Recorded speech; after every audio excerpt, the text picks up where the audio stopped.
Good morning students. तो last lecture अंदर આપણે ચેપ્ટર નંબર 8 કોષ જીવનનો એકમ જે છે એ પૂર્ણ કરેલું હતું। આજે આપણે નવા ચેપ્ટરની શરૂઆત કરવાની છે। તો બાયોલોજી ધોરણ 11 સાયન્સમાં કુલ 22 ચેપ્ટર છે જે વિવિધ એકમોમાં વિભાજિત થયેલા છે। જેમ જેમ આપણે ચેપ્ટર ચલાવશું એમ એકમ વિશે માહિતી આપતા રહીશું। તો આજે આપણે ચર્ચા કરવાની છે નવા એક ચેપ્ટરની જે એકમ 1 માંથી આવે છે, યુનિટ 1 કે જે એકમનું નામ છે સજીવ વિશ્વમાં વિવિધતા।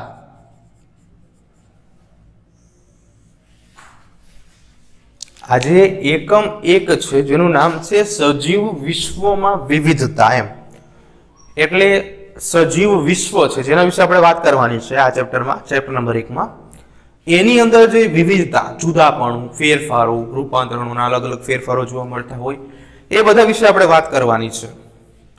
તો આની સાથે આપણે આજે ચેપ્ટર શરૂ કરીશું પ્રકરણ નંબર 1 કે જેનું નામ છે સજીવ વિશ્વ, ધ લિવિંગ વર્લ્ડ। સજીવ વિશ્વની વાત આપણે કરવાની છે।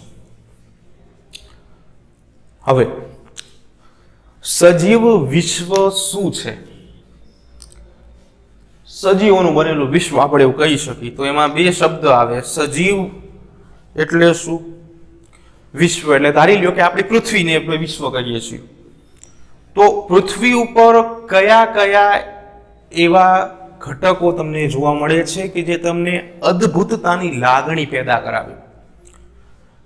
તો જો આખે આખું વિશ્વ જે છે એ ઘણા અલગ અલગ પ્રકારના કુદરતી નિવાસ સ્થાનો ધરાવે છે। આ કુદરતી નિવાસ સ્થાનોનો અર્થ એવો થયો કે આ કુદરત દ્વારા બનાવવામાં આવેલા છે અને આ કુદરતી નિવાસ સ્થાન પર ઘણા બધા સજીવો વસે છે કે જે લોકો જીવ ધરાવે છે। અત્યારે ખાલી આપણે એટલી વાત કરશું કે સજીવ એટલે કે જેમાં જીવ હોય, જે આપણે પ્રાઇમરી ધોરણોમાં પણ ભણી ગયા છીએ આગળના ધોરણમાં। તો પૃથ્વી જે છે એ આખું વિશ્વ છે આપણું, સજીવોનું વિશ્વ એટલે પૃથ્વી। આ પૃથ્વી ઉપરની આપણે વાત કરીશું। તો આપણે શરૂઆત કરીએ સજીવની। પહેલા આપણે પ્રાઇમરી લેવલની વ્યાખ્યા સમજીએ કે સજીવ એટલે શું।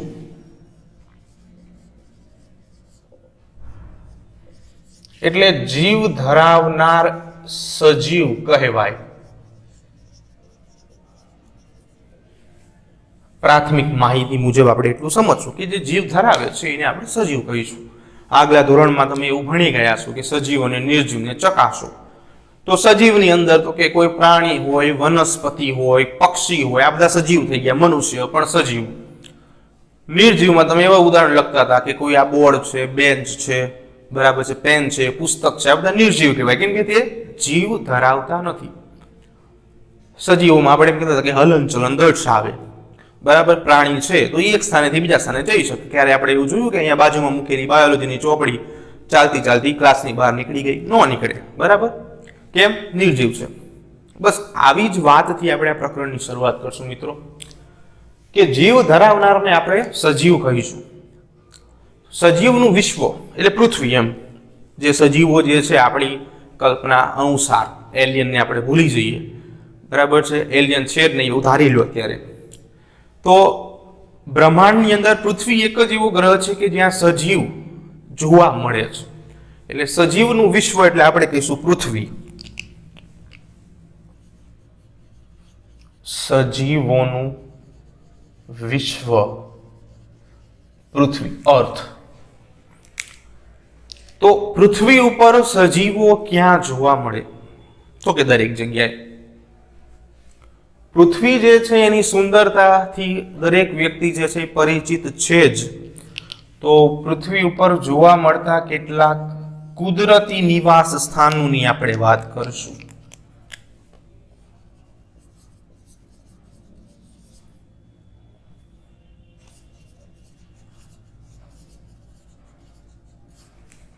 કયા કયા કુદરતી નિવાસ સ્થાનો પૃથ્વી પર જોવા મળશે?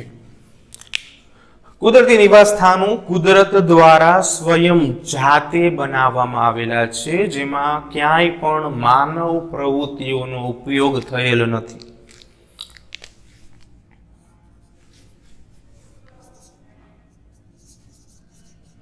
કુદરત દ્વારા નિર્માણ પામેલા નિવાસ સ્થાનોને કુદરતી નિવાસ સ્થાન કહે છે.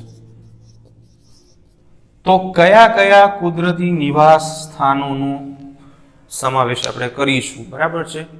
તો શરૂઆત કરીએ.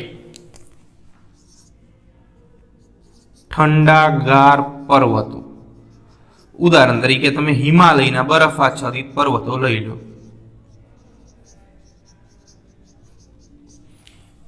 વિશિષ્ટ નિવાસ સ્થાન, આખે આખા પર્વત ઉપર બરફ તે તમને જોવા મળે, બરાબર છે? બરફની ઘણી બધી શિલાઓ જોવા મળે, એટલે એને ઠંડાગાર પર્વતો, કે જ્યાં તાપમાન ખૂબ જ નીચું, ઇવન માઇનસમાં પણ આવી જાય છે.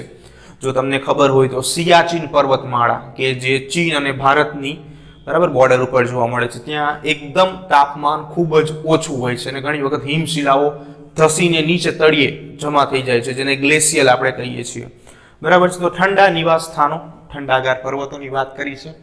સાથે સાથે કેટલાક પાનખરના જંગલો,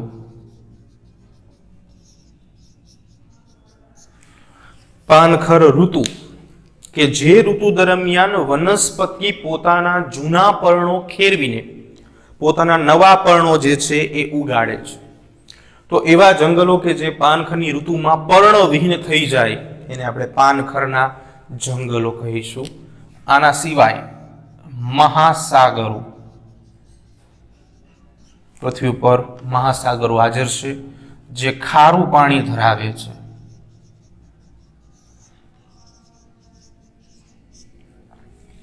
સાથે સાથે મીઠા પાણીના જળાશયો,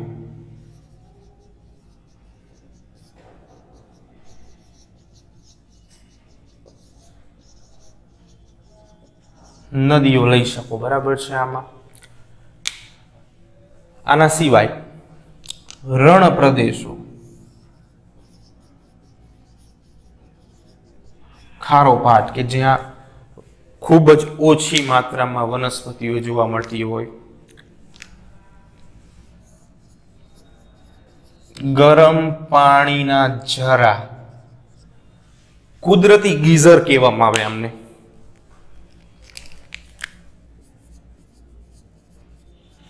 કુદરતી ગીઝર કેમ? કારણ કે ગીઝરનું કામ શું છે? પાણીને ગરમ કરે. કુદરતી રીતે પાણી ગરમ થાય છે, એટલે ગરમ પાણીના ઝરા. તો આ બધા જે છે કુદરતી નિવાસ સ્થાનો છે, કુદરત દ્વારા બનાવેલા છે, ઘણી બધી વિવિધતાઓ ધરાવે છે, બરાબર? સાથે સાથે પૃથ્વી ઉપર વસતા સજીવોમાં પણ ઘણું બધું વિવિધતા જે છે એ જોવા મળે છે. તો સજીવમાં શું વિવિધતા જોવા મળે છે એની વાત કરીએ તો કુદરતી સજીવો અથવા તો સજીવોમાં જે વૈવિધ્ય જોવા મળે છે, સજીવોમાં વિવિધતાના કેટલાક ઉદાહરણો.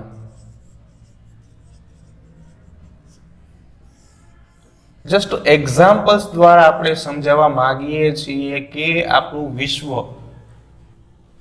કેવી કેવી રચનાઓ જે છે એ ધરાવે છે. તો આમાં પહેલા આપણે વાત કરીશું ઝડપવાન ઘોડો. ખૂબ જ ઝડપથી દોડતો હોય તો એની પાસે ઝડપ છે, શક્તિ છે. બીજા નંબર ઉપર સ્થળાંતરિત પક્ષીઓ. આ સ્થળાંતરિત પક્ષીઓ શું કહેવા માંગે છે? તો કે તમે નળ સરોવર પક્ષી અભયારણ્ય વિશે સાંભળ્યું હશે.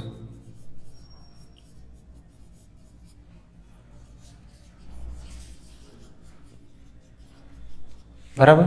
આ નળ સરોવર પક્ષી અભયારણ્ય જે છે મિત્રો, એ પક્ષી અભયારણ્યમાં શિયાળાની ઋતુ દરમિયાન વિદેશી પક્ષીઓ જોવા મળે.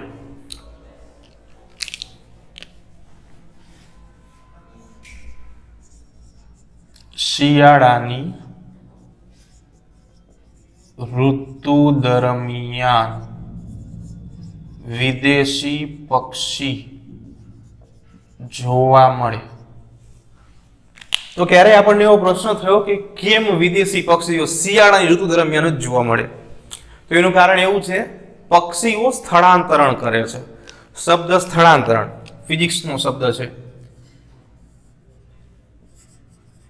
સ્થળાંતરણ એક સ્થાનેથી બીજા સ્થાને જવાની ક્રિયા.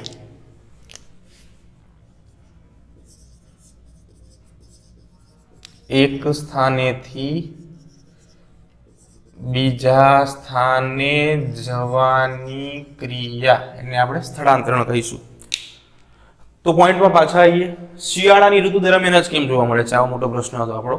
એનું કારણ એવું છે કે શિયાળાની ઋતુ દરમિયાન જે યુરોપિયન પક્ષીઓ છે એ યુરોપની અંદર તાપમાન જે છે એ ખૂબ જ નીચું થઈ જાય છે. એટલે આ યુરોપિયન પક્ષીઓ માઇલોનું અંતર કાપીને ઉડીને ભારતમાં આવે છે અને નળ સરોવરમાં આવીને પોતાની કેટલીક દેહ ધાર્મિક ક્રિયાઓ, પ્રજનન જેવી ક્રિયાઓ, સંવહન જેવી ક્રિયાઓ જે છે એ અહીં કરે છે. તો સ્થળાંતરિત પક્ષીઓ. બરાબર. ત્રીજા નંબર ઉપર વેલી ઓફ ફ્લાવર.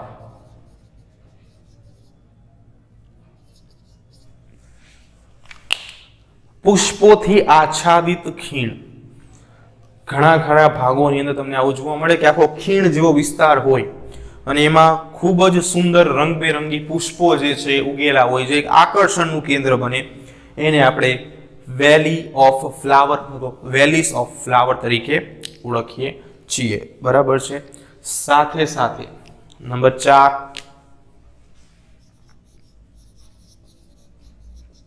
હુમલો કરતી શાર્ક. શાર્ક વિશે આપણે જાણીએ છીએ કે ખૂબ જ મોટું જળચર પ્રાણી છે, પાણીમાં જોવા મળે એટલે આપણે એને જળચર પ્રાણી કહીએ છીએ. ખૂબ જ મોટું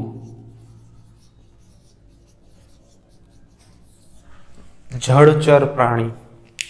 ઘણી વખત તમે હોલીવુડના પિક્ચરોમાં એવું જોયેલું હોય કે શાર્ક જે છે એ અટેક કરતી હોય, હુમલો કરતી હોય. બરાબર છે. બસ તો એ પણ શું છે, સજીવોમાં વિવિધતાના કેટલાક ઉદાહરણો છે. જુદાપણું જે જોવા મળે છે સજીવોમાં, આવા ફેરફારો દર્શાવે છે. તો આ વાત હતી આપણી કુદરતી કેટલાક નિવાસ સ્થાનો અને સજીવોમાં વિવિધતાના કેટલાક ઉદાહરણો. બરાબર છે. હવે નેક્સ્ટ આપણે આગળ જે વાત કરવાની છે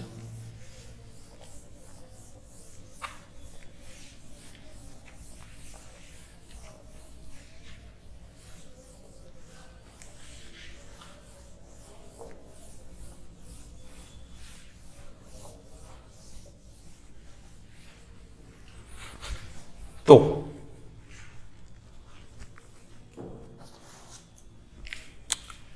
આગળ જે આપણો ટોપિક છે એનું નામ છે સજીવ એટલે શું. પ્રશ્ન એવો થાય, સજીવ એટલે શું? એમ સજીવ કોને કહેવાય, શું એની વ્યાખ્યા છે? તો આપણે સામાન્ય વ્યાખ્યા જે લખેલી હતી કે જે જીવ ધરાવે એને આપણે સજીવ કહેતા હતા.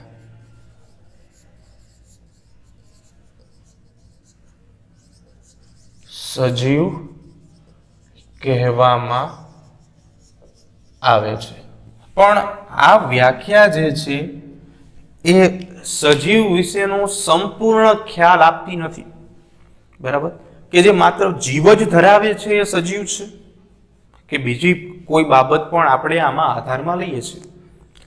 તો એના માટે જે નવી વ્યાખ્યા છે જે આપણે એક્ઝામમાં પૂછાય તો લખવાની થશે કે જીવ ધરાવનાર અને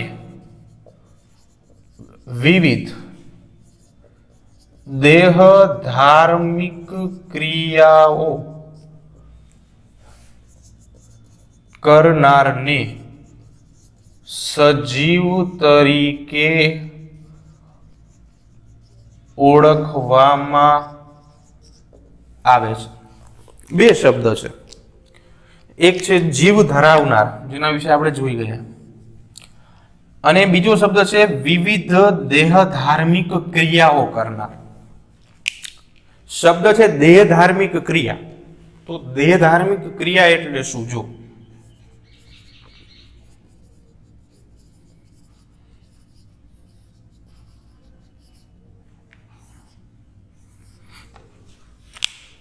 તો જે ક્રિયા શરીરની અંદર થતી હોય અને જે ક્રિયાની અંદર શરીર ભાગ ભજવતું હોય એને આપણે દેહ ધાર્મિક ક્રિયાઓ કહીશું. જે ક્રિયાઓ શરીરની અંદર થતી હોય અને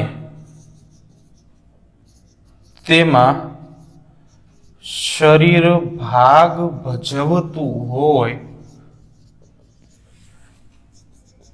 તો આવી ક્રિયાઓને દેહ ધાર્મિક ક્રિયાઓ કહે છે.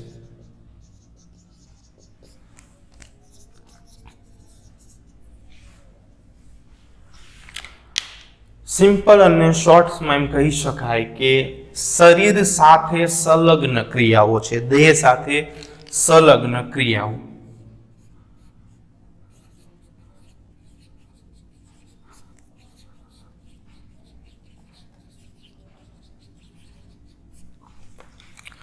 તો સજીવ હોવાનો ગુણધર્મો બે થઈ ગયા કે એક તો સજીવ જીવ ધરાવતો હોવો જોઈએ અને બીજું વિવિધ દેહ ધાર્મિક ક્રિયાઓ કરતો હોવો જોઈએ. આ બે ગુણધર્મ જે ધરાવે એને આપણે સજીવ તરીકે ઓળખશું. ચલો, જીવ ધરાવે ઇટ્સ અ કોમન થિંગ, સજીવની અંદર છે જ. દેહ ધાર્મિક ક્રિયાઓ એની અંદર આપણે કોનો સમાવેશ કરશું? તો હવે આપણે પોઈન્ટ લખવાનો છે, 2 માર્કનો પ્રશ્ન પણ પૂછાય કે સજીવોમાં જોવા મળતી દેહ ધાર્મિક ક્રિયાઓ કઈ કઈ છે?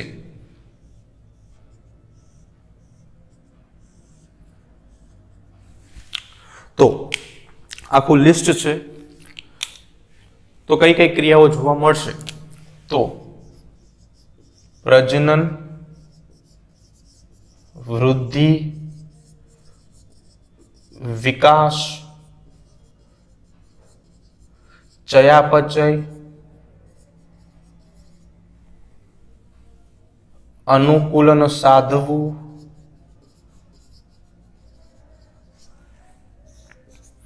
છઠ્ઠા નંબર ઉપર મૃત્યુ, 7મા નંબર ઉપર એન્ટ્રોપીનું નિયંત્રણ. આમાંની અમુક પ્રક્રિયાઓ જે છે એ બુકની અંદર તમને આપેલી છે, અમુક નથી આપેલી, તો એના વિશે પણ આપણે વાત કરીશું. બરાબર છે. સંગઠનના સ્તરો,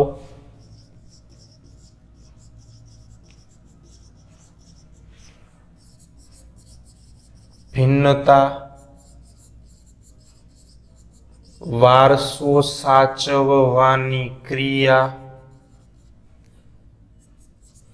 બરાબર છે, પર્યાવરણ સાથે સાનુકૂલન અથવા તો પર્યાવરણ સાથેની કેટલીક ક્રિયાઓ, આ બધાનો જે છે એ સમાવેશ આપણે આની અંદર કરશું. પર્યાવરણ સાથેની પ્રતિક્રિયા. તો આજે 11 ક્રિયાઓ જે આપણે લખેલી છે એ સજીવોની અંદર જોવા મળતી દેહ ધાર્મિક ક્રિયાઓ જે છે એના ઉદાહરણો છે. દરેક વિશે આપણે ચેપ્ટરમાં આગળ પડતું નોલેજ મેળવવાનું જ છે, જોવાનું જ છે. દરેકે દરેક ક્રિયાઓના નામ જે છે એ યાદ રાખવા જરૂરી છે. એનાથી 2 માર્કનો પ્રશ્ન પૂછાય કે સજીવોમાં જોવા મળતી વિવિધ દેહ ધાર્મિક ક્રિયાઓના માત્ર નામ જણાવો. તો આ બધા નામ જે છે એ આપણે લખવાના થશે. તો આગળ મુજબ જે આપણે વાત કરી એ મુજબ હવે આપણે સજીવોની લાક્ષણિકતાઓ, દેહ ધાર્મિક ક્રિયાઓ જે છે એની આપણે વાત કરવાની છે.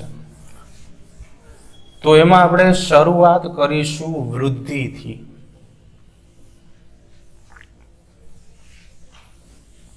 આ બધી દેહ ધાર્મિક ક્રિયાઓ જે છે આપણે જોવાની જ છે.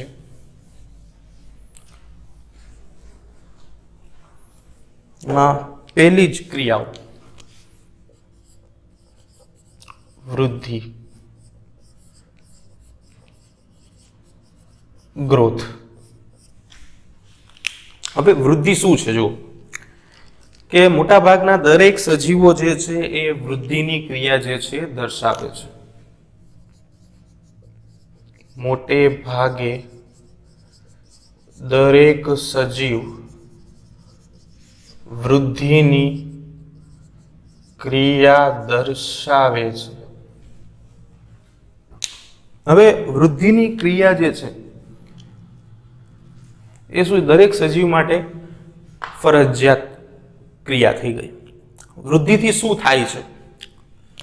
તો વૃદ્ધિની ક્રિયાથી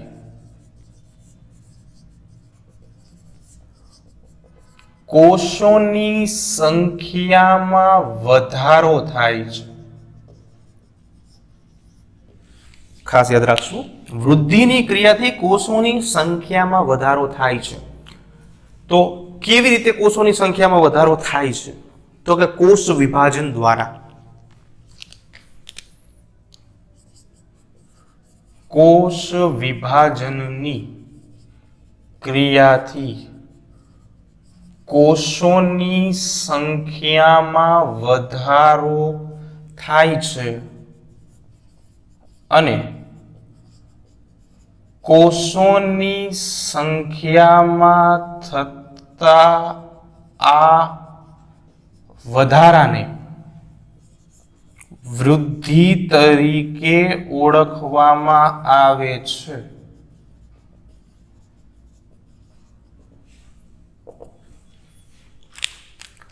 ખાસ યાદ રાખીશું, કોષ વિભાજનથી કોષોની સંખ્યામાં વધારો થાય છે અને કોષોની સંખ્યામાં જે વધારો થાય એ ગુણધર્મ સજીવનો વૃદ્ધિ તરીકે ઓળખાય છે. હવે કોષ ચેપ્ટર જે આપણે જોયું હતું એની અંદર આપણે વાત કરેલી હતી કે બે પ્રકારના સજીવો છે, એક કોષી અને બહુકોષી. તો એક કોષી સજીવ કોષ વિભાજનથી નવા સજીવનું સર્જન કરે છે. પ્રશ્ન થાય, એક કોષી સજીવ વિભાજનથી નવા સજીવનું સર્જન કેવી રીતે કરી શકે? તો ચાલો આપણે જોઈએ આકૃતિ સાથે. તો આપણે એક કોષી સજીવની અંદર ઉદાહરણ તમને આપેલું હતું, જો તમને યાદ હોય તો આપણે એવું કીધેલું હતું કે અમીબા એક કોષી સજીવ છે. અમીબા જે છે ગંદા પાણીમાં જોવા મળે, ખાડા ખાબોચિયા ભરેલું જે પાણી હોય ત્યારે તો વરસાદી સિઝન છે એટલે તમને ખાડા ખાબોચિયામાં પાણી પણ મળી રહેશે. એની અંદરથી તમે પાણીનો નમૂનો એકત્ર કરો અને માઇક્રોસ્કોપમાં જુઓ તો તમને અમીબા જોવા મળે. અમીબાની લાક્ષણિકતા એવી છે કે એનો કોઈ આકાર જે છે એ ચોક્કસ નથી, અનિયમિત આકારનું છે. એટલે તમે કોઈ પણ આકાર દોરી શકો, ચોરસ, લંબચોરસ, ગોળ, લંબગોળ એવો નહીં દોરવાનો, પણ અનિયમિત આકાર એટલે કે આવો આકાર જે છે અમીબા લઈ લ્યો. અમીબા પાસે કોષ કેન્દ્ર છે, સાથે સાથે કોષ રસ પણ દર્શાવી દઈએ આપણે.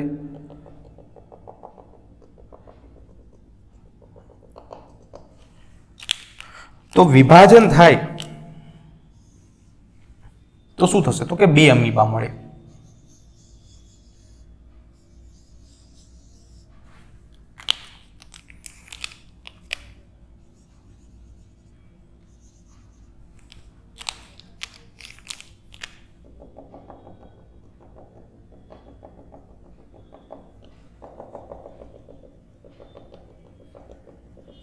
તો આ બે અમીબા જે સર્જાય છે એ એક કોષી સજીવની વાત હતી.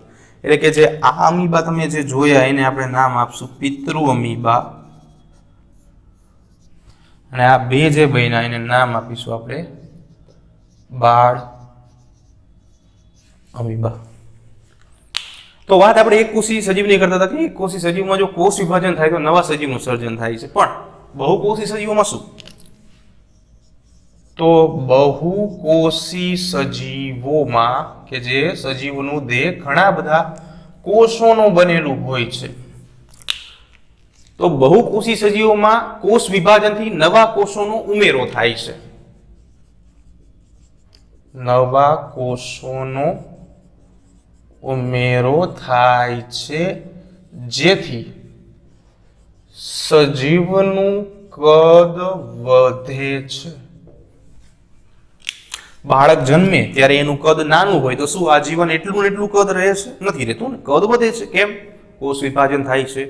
નાનો એવો છોડ તમે ઘર આંગણે લગાડેલો હોય, બરાબર, વાવેલો હોય, તો શરૂઆતમાં છોડનું જે કદ હોય શું આજીવન એવું જ રહે છે? 100 પીસને બાદ કરતા, બરાબર છે? તો શું થાય છે? કદ વધે છે. કેમ? કારણ કે વૃદ્ધિ થાય છે, નવા કોષો ઉમેરાય છે, નવા કોષો ઉમેરાશે એટલે કદ શું થશે? વધશે. બરાબર છે? આવી જ રીતે આગળ આપણે ચર્ચા કરવાની છે કે વનસ્પતિઓ જે છે, વનસ્પતિઓમાં આજીવન વૃદ્ધિ થાય છે,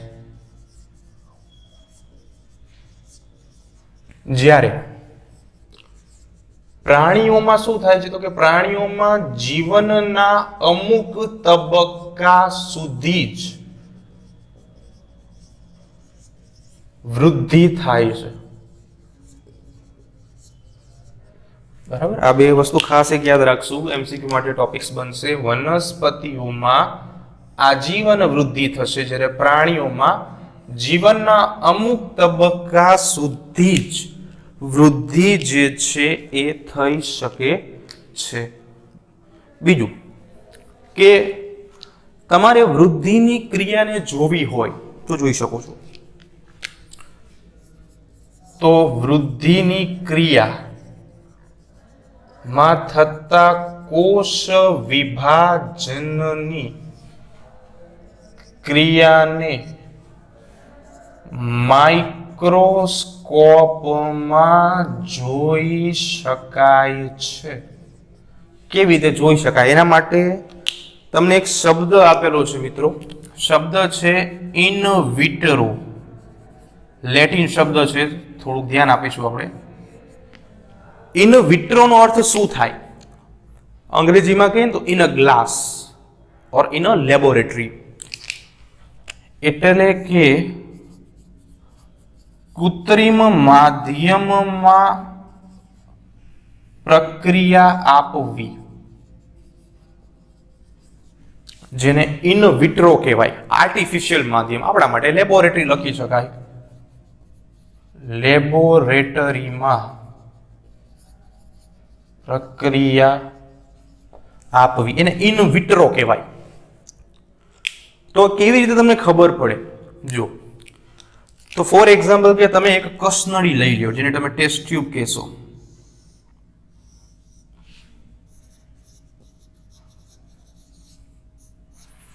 જો મિત્રો, ખાસ એક વસ્તુ યાદ રાખવાની છે કે આપણે કૃત્રિમ માધ્યમમાં પ્રક્રિયા આપી છે, પણ એની અંદર ઘટકો જે છે એ એવા નાખશું કે જે વૃદ્ધિ એટલે કે કોષ વિભાજન દર્શાવે. હવે ફોર એક્ઝામ્પલ કે મારી પાસે આટલા કોષોનું જૂથ છે અને એની અંદર હું કેટલાક વૃદ્ધિ પ્રેરક ઘટકો દાખલ કરીશ. વૃદ્ધિ પ્રેરકનો અર્થ એવો થાય કે જે વૃદ્ધિની ક્રિયાને ઝડપી બનાવશે. આને લખશું આપણે કોષોનો સમૂહ, અને અહીંયા આપણે નાખશું વૃદ્ધિ પ્રેરક ઘટકો કે જે શું કરશે?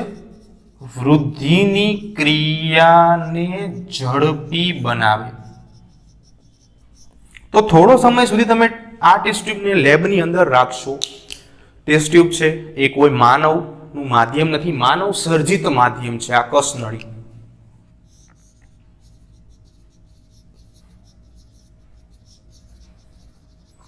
એટલે અમુક સમય બાદ શું થશે? તો કે જે આ કોષનો સમૂહ છે એ વૃદ્ધિની ક્રિયા દર્શાવશે. એટલે પહેલા જો કદાચ કોષનો સમૂહ આવો હોય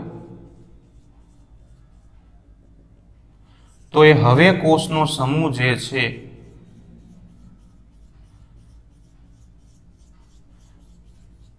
એ આવો થઈ જાય. તો આ શું દર્શાવે છે? શું કે આ કોષનો સમૂહ જે છે એ પહેલા આવો હતો અને અત્યારે પછી આવો થઈ જાય. તો અહીંયાથી આ અવસ્થા સુધી પહોંચ્યા તો એને આપણે શું કહીશું? વૃદ્ધિ. ખ્યાલ આવશે? તો આ રીતે તમે પ્રયોગશાળાની અંદર વૃદ્ધિની ક્રિયાનો અભ્યાસ કરી શકો માઇક્રોસ્કોપમાં જોઈને.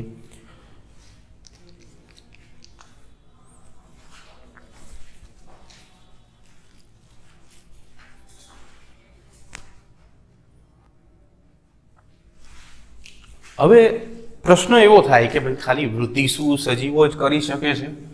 તો કેટલાક એવા અપવાદરૂપ કિસ્સાઓ છે કે જેને પણ તમારે વૃદ્ધિમાં સમાવેશિત કરવા પડશે. તો કયા કયા કિસ્સાઓ છે એની આપણે વાત કરી લઈએ.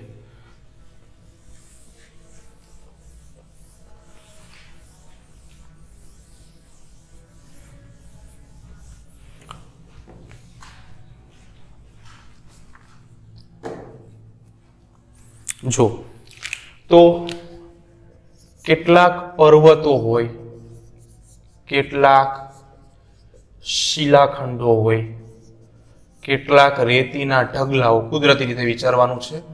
આ બધા શું કરે છે? તો કે દિવસે ને દિવસે પોતાના જથ્થામાં, પોતાના કદમાં વધારો કરી શકે છે. બરાબર છે? દિવસે ને દિવસે પોતાના કદમાં વધારો કરી શકે છે. તો પોતાના કદમાં ભાઈ જે આ વધારો કરી શકે છે, તો શું આને પણ વૃદ્ધિ ન કહેવાય? કહી શકાય. પણ મેઇન પોઈન્ટ શું છે? પોતાના કદમાં વધારો કરે છે, પણ આ પોતાના કદમાં જે વધારો કરે છે એ કઈ કોષમાં વધારો નથી થતો, પણ શું શેમાં વધારો થશે? તો કે એમની પાસે રહેલા દ્રવ્યના જથ્થામાં વધારો કરે છે. કોષના જથ્થામાં વધારો કરતા નથી, જથ્થામાં વધારો કરતા નથી. મેઇન આ બે પોઈન્ટ ખાસ યાદ રાખીશું કે પ્રશ્ન કદાચ વૈજ્ઞાનિક કારણે એવું પણ પૂછાય મિત્રો કે પર્વતો છે, રેતીના ઢગલાઓ છે, શિલાખંડો છે, એ પણ દિવસે ને દિવસે પોતાના કદમાં વધારો કરી શકે છે, તો શા માટે તેમને સજીવ તરીકે ગણી શકાય નહીં? તો એનું રીઝન એવું છે કે તે વધારો કરે છે, વાત સાચી છે, પણ એ દ્રવ્યના જથ્થામાં વધારો કરે છે, કોષના જથ્થામાં વધારો કરતા નથી. બરાબર છે? આ એક જ પોઈન્ટ એવો છે કે જેને કારણે તમે કહી શકો કે આ જે છે એ સજીવ નથી. બીજી વસ્તુ કે આપણે એવું કીધું કે મોટા ભાગના બધા ઘટકો જે છે, બધા સજીવો જે છે વૃદ્ધિની ક્રિયા દર્શાવે છે. તો કયા સજીવો વૃદ્ધિની ક્રિયા દર્શાવતા નથી? તો જે સજીવો મૃત થઈ ગયા છે, મૃત્યુ પામેલા છે, એટલે મૃત્યુ પામેલ સજીવ એ વૃદ્ધિની ક્રિયા દર્શાવતા નથી. બરાબર છે? મૃત્યુ પામેલા સજીવ ક્યારેય વૃદ્ધિની ક્રિયા દર્શાવશે નહીં.